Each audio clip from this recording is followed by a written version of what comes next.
રાજા રામમોહન રાયની 250મી જન્મ જયંતિ નિમિત્તે પાલિકા દ્વારા પુષ્પાંજલિનો કાર્યક્રમ યોજવામાં આવ્યો।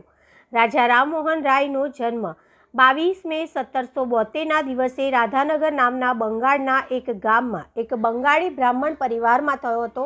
તેમના પિતાનું નામ રમાકાંત રોય હતું। તેમને ખૂબ જ નાની ઉંમરમાં અનેક ભાષાઓ આવડી ગઈ હતી।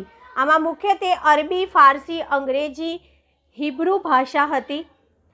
ઈસ્ટ ઇન્ડિયા કંપનીની નોકરી ઠુકરાવી રાયના જીવનનું મુખ્ય લક્ષ્ય સમાજની કુરીતિઓને નાબૂદ કરવાની હતી। તેમણે માત્ર 15 વર્ષની ઉંમરમાં બંગાળમાં પુસ્તક લખીને મૂર્તિ પૂજાનો વિરોધ શરૂ કર્યો હતો।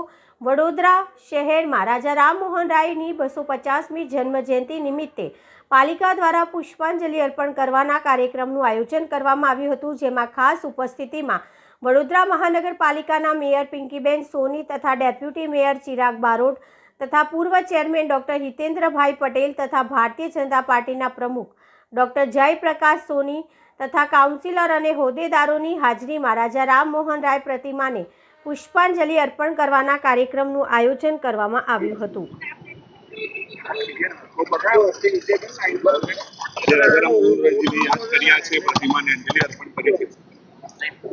આજે રાજા રામ મોહન રાયની જન્મજયંતિ છે।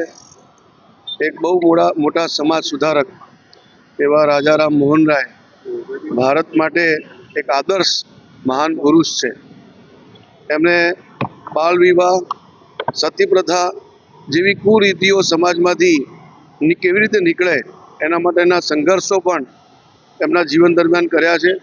અને ઘણા અંશે એ સમયમાં જે પ્રકારની પરિસ્થિતિ હતી એ પરિસ્થિતિમાંથી નીકળવાનો પ્રયત્ન એમને કર્યો અને ઘણા અંશે સફળ પણ થયા હતા। એટલે આજે આપણે રાજા રામમોહન રાયને યાદ કરીએ છીએ કે આ જે કુરીતિઓ હતી એ સમાજમાંથી દૂર થઈ છે અને સમાજ એક સુદૃઢ બને, સમાજ એક વિકસિત બને એવા પ્રકારના પ્રયાસો, આવા સમાજ સુધારકને આપણે આજે આ દિવસે યાદ કરીએ છીએ અને સત નમન કરીએ છીએ। ધન્યવાદ।